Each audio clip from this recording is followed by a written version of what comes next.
Ini bukan alkohol ya, soalnya Alinda nggak minum alkohol cuy depan kamera.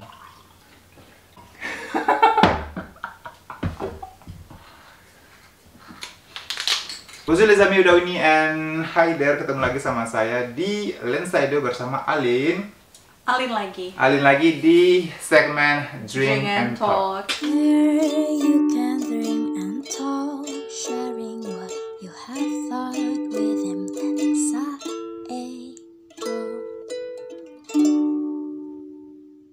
Ambil minum Lin. Oh iya. Mau diambilin? Iya boleh, makasih. Bintang tamunya belibet. Cincin dulu. Cincin. Ala-ala orang barat. Banyak banget tahu kalau misalnya yang nanya ke aku. Kalau misalnya di Indonesia bilangnya apa sih? Aku selalu bilang, kita bilangnya paling cheers. Kalau nggak bersulang. Nah, kalau bersulang nggak pakai kan? Pernah. Iya, nggak pernah dipakai. Kalau di arti memang bersulang, tapi bersulang dia bersulang. Ih, aneh Bersulang. banget.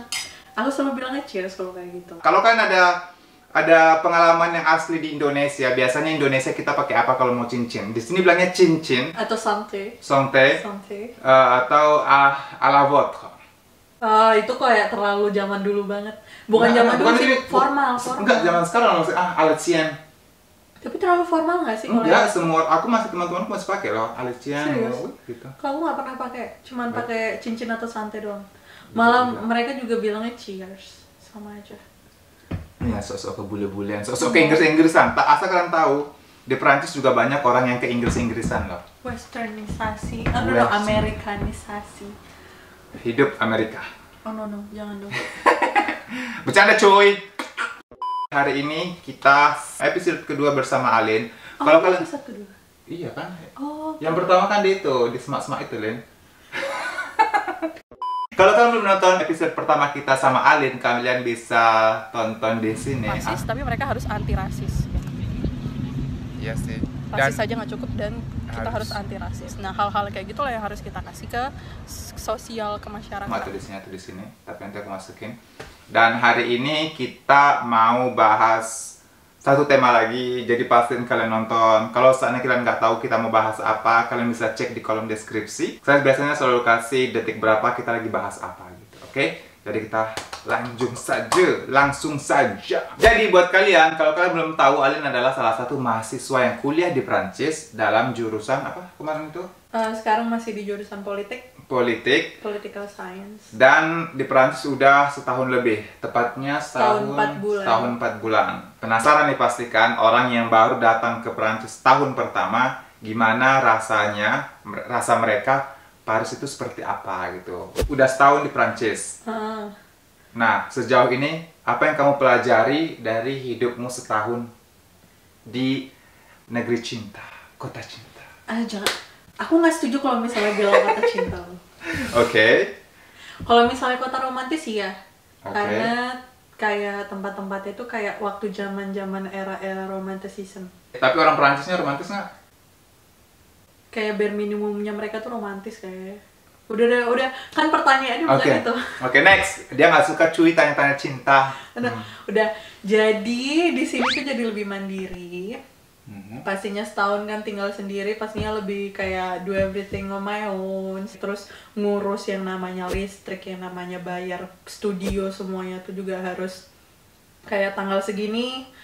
Oh ya udah kita harus langsung bayar. Nah tapi di sini tuh enaknya itu kalau misalnya kita itu register ke banknya kita setiap tanggal berapa itu ditarik langsung uangnya buat bayar itu bisa. Tapi aku nggak milih kayak gitu.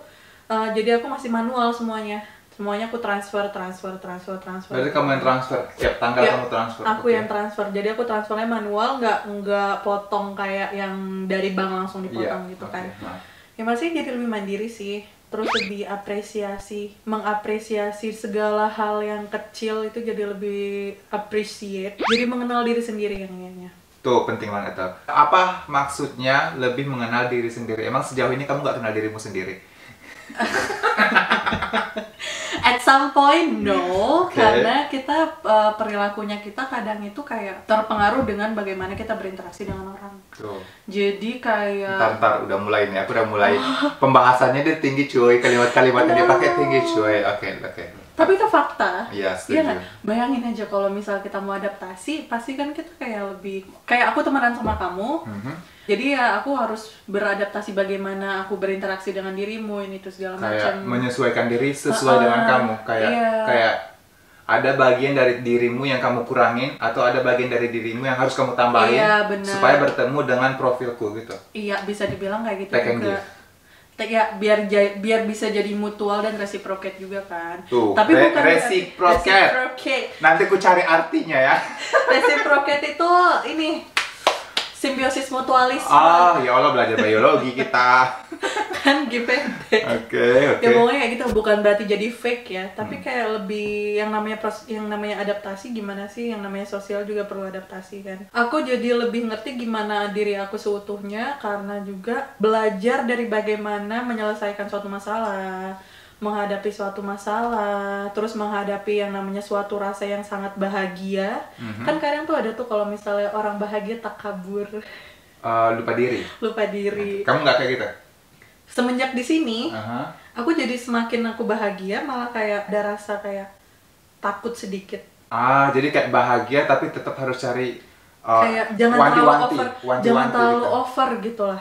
Bukan berarti aku nggak mau merasakan bagaimana nikmatnya bahagia itu, karena siapa sih kalau misalnya kita nggak menikmati kebahagiaan pasti kan kayak cuman pergi gitu aja kan. Jadi kayak lebih jangan sesuatu yang over lah. Semuanya tuh harus dengan batasnya masing-masing. Secara nggak langsung tadi kamu baru jelasin ke kita, itulah perubahan-perubahan yang kamu rasakan di dirimu setahun tinggal dan beradaptasi di Prancis gitu ya. Yang paling bikin kamu bangga apa? Dari poin-poin yang tadi kamu jelasin. Aku jadi lebih bisa, gimana ya, aku lebih dewasa sih ngerasanya. Lebih dewasa, berarti kayak satu keputusan kamu kena tinggal sendiri sekarang, benar-benar harus kayak mikir, sebelum bikin ini harus pikir kayak beberapa langkah ke depan gitu kan ya. Aku jadi kayak think ahead, enggak gimana ya, enggak impulsif. Enggak gimana ya, kayak aku nggak asal-asal. Iya, nggak asal-asalan gitu deh pokoknya, nggak impulsif. Aku nggak tahu malah impulsif bahasa Indonesianya apa. Pokoknya itulah ya kalian ya. Kalian kan penontonnya Lensa itu kan pintar-pintar. Soalnya pada mau ke Perancis kan. Kan mau ke Perancis kan. Makanya, setahun terakhir kamu rasakan dan kamu nggak suka dari Paris, dari orang-orang Paris, dari semua kehidupan kamu di Paris. Nah, aku nggak suka ya. Ya nggak suka. Kebanyakan dari orang-orangnya sih. Karena bisa dibilang kalau lokasi itu berpengaruh, tapi lebih berpengaruh lagi orang yang ada di tempat itu. Kayak orang-orang Parisnya sendiri. Kalau menurut aku sih jujur, mereka itu punya anger issue. Jadi kayak kemarin tuh ya, 2 hari yang lalu atau 3 hari yang lalu aku lupa. Pokoknya itu hal yang bener-bener kecil banget dan itu bukan sesuatu yang harus diambil hati, bukan harus sesuatu yang dibesarin, bukan sesuatu yang harus dimarah-marahin. Nah, kemarin tuh aku ke Leclerc. Leclerc itu kayak tempat grocery store, ya supermarket gitu kan. Aku belanja di situ. Nah, aku lagi ngantri. Orang yang di depannya aku itu udah bayar, udah di scan semua barang-barangnya, udah ada totalnya. Dia bayar tuh pakai cash sama pakai kartu. Tapi ternyata uangnya nggak cukup. Uangnya nggak cukup sampai akhirnya mereka bilang harus di-remove beberapa produk. Beberapa produk harus di-remove kan. Terus habis itu mereka juga kelihatan bukan orang yang gimana ya, bukan orang yang berada lah, jujur aku ngeliatnya kayak gitu kan. Terus habis itu kayak mereka minta nge-remove sosis 2 sama keju gitu kan, yang terus termasuknya. Kamu nggak bayarin? Tampar loh. Masalah, tunggu dulu.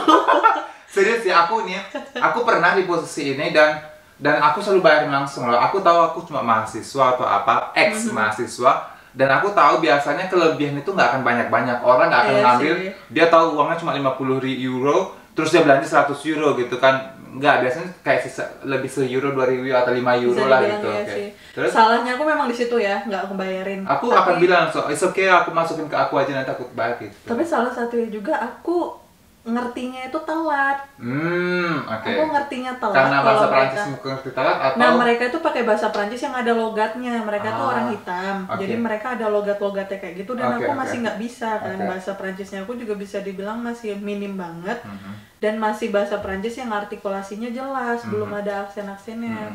Nah, aku ngertinya itu setelah barang-barangnya di-remove. Dikeluarin. Barang-barangnya di-remove, jadi kan si orang kasirnya tuh harus manggil orang buat inilah manajer gitu. Iyalah, remove. Ya, makanya. Nah, Dan dia tuh di situ sambil marah, kayak merengut barangnya itu kayak gimana ya, nggak ada bilang makasih bonjournya kayak gitu. Dia gitu, si penjualnya kasirnya itu. kurang ajar. Nah jadi masalahnya itu bukan mereka nggak tahu kalau Tapi uang kasirnya itu orang hitam atau orang apa juga? kasirnya itu orang putih. Ah, oke. Kasirnya orang putih. Tapi memang biasa kadang-kadang gini, aku pikir tadi kasirnya orang hitam kan. Jadi kadang-kadang orang hitam sama orang hitam dia punya salah satu tingkat Ada rasa clash, yang lebih tinggi. Memang kalau seandainya hitam putih selalu ada rasa kayak bukan diskriminasi, apa sih namanya? Lebih rasis gitu. Iya rasis kok diskriminasi rasis gitu. Jadi oke, aku paham, oke. Bukannya merengut, ngomongnya jadi Jadi nggak ketus. sopan, oke. Kan nggak ada yang tahu kalau misalnya sampai uangnya kurang kan. Iya. Itu anger issue. Terus habis itu mereka juga kalau misalnya kita nggak denger tuh ya, nggak denger sekali, ngomongnya mereka masih oke. Nggak denger 2 kali nadanya udah tinggi. Nggak denger 3 kali mereka Mukanya. teriak-teriak. Oke, pengalaman yang mana ini coba dijelaskan dulu. Yang pertama yang di cafe itu sama Edo satu, terus Yang mana mereka nggak marah-marah? Oh ya ibu-ibu itu ya. Aku langsung ribet-ribetin ya. Padahal kan itu bukan salah HP ku, memang ya gitu deh pokoknya. Tapi ya, perjalanan kemarin by the way itu. kita tuh pernah sekali ke CAF dan memang ada masalah karena nggak tahu kenapa handphonenya nggak terima kayak SMS konfirmasi gitu loh, email konfirmasi. Bukan salahnya karena memang ada network, tapi nggak masuk aja gitu. Ya, pokoknya nggak. Ibunya udah ketus terus aku yang di situ kayak karena kita yang butuh, kita nggak bisa marah-marah kalau di sistem administrasi Prancis. Jangan marah-marah ya, kalau CAF itu kan bantuan ya.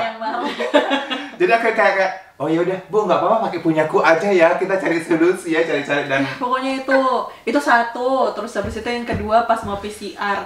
Ya ampun. kamu hidup banyak masalah kan? Aku cuma 2 kali sih. Oke, nah kenapa PCR? Yang dimarahin itu cuma 2 kali. Pokoknya yang PCR, pokoknya dia ada nanya yang soal dokter. Nah, aku kira itu kayak namanya kayak security sosial gitu doang kan. Nah, security sosial akhirnya aku cuma ngasih yang Amelie. Dia bilang enggak, bukan yang ini. Dia bilang kayak gitu. Nah, aku nggak tahu kalau ternyata dia minta yang dokter yang general dokter itu loh, yang dokter umum gitu kan.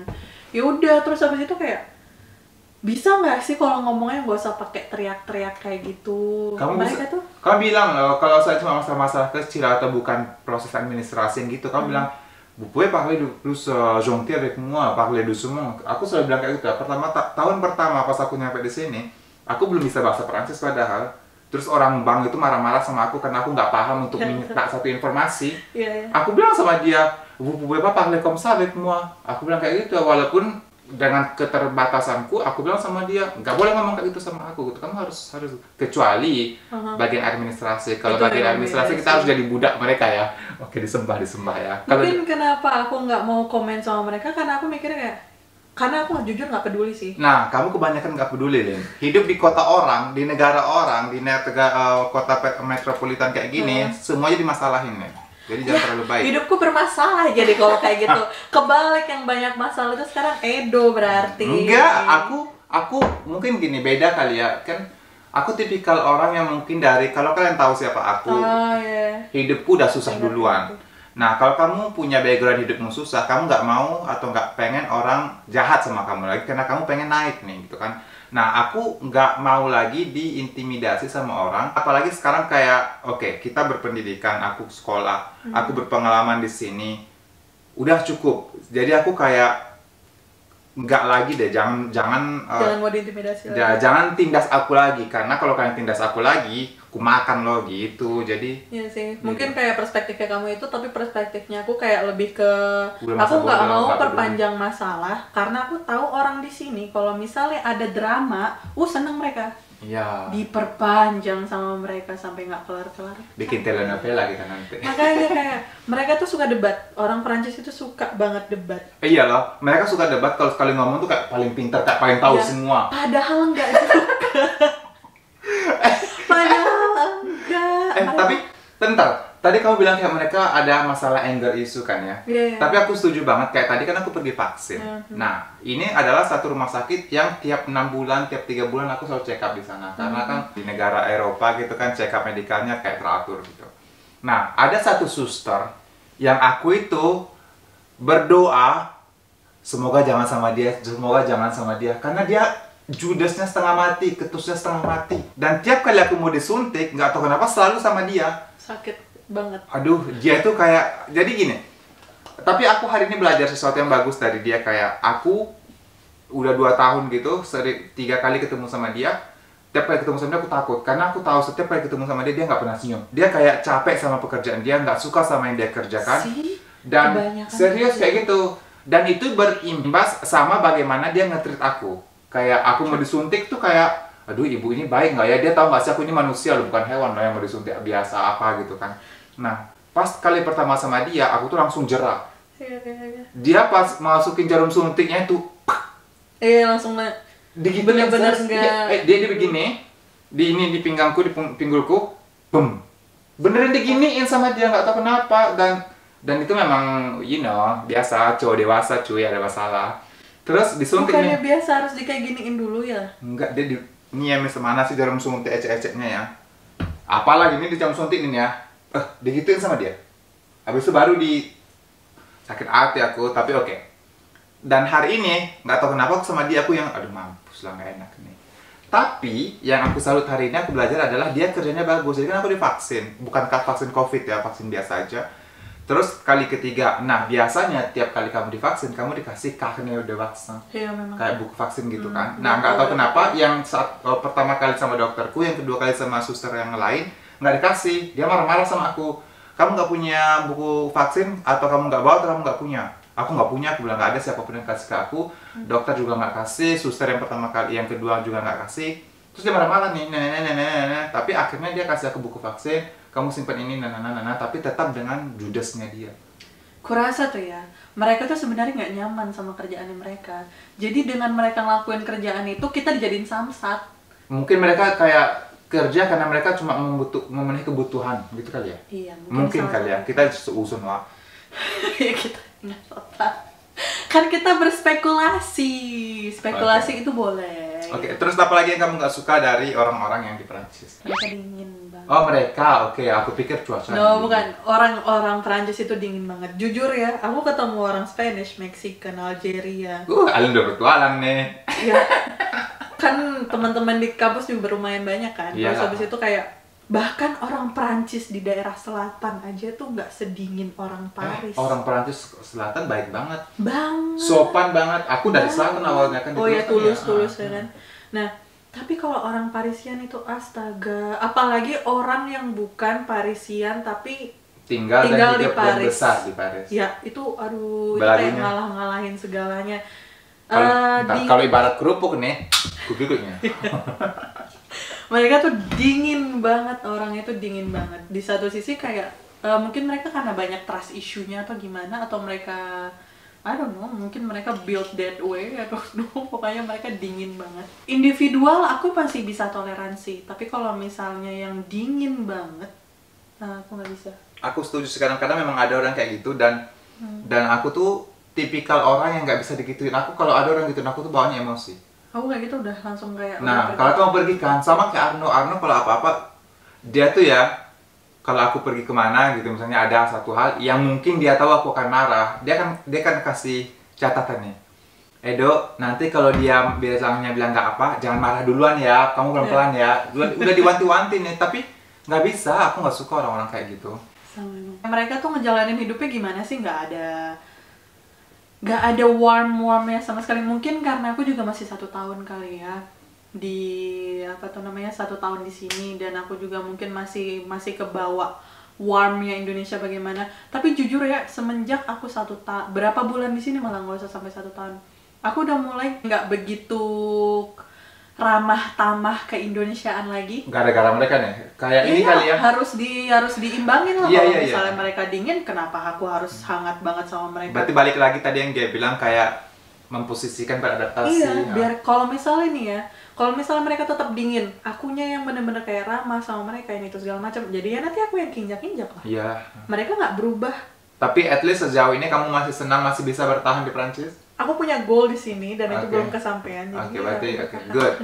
Orang yang punya goal, mereka nggak akan menyerah. Jadi bagus kalau kamu punya goal. Good job. Oke, aku mau cerita tapi aku nggak mau ngasih label. Jadi ada organisasi di sini. Bilang aja nanti aku cut, sumpah serius. Siapa?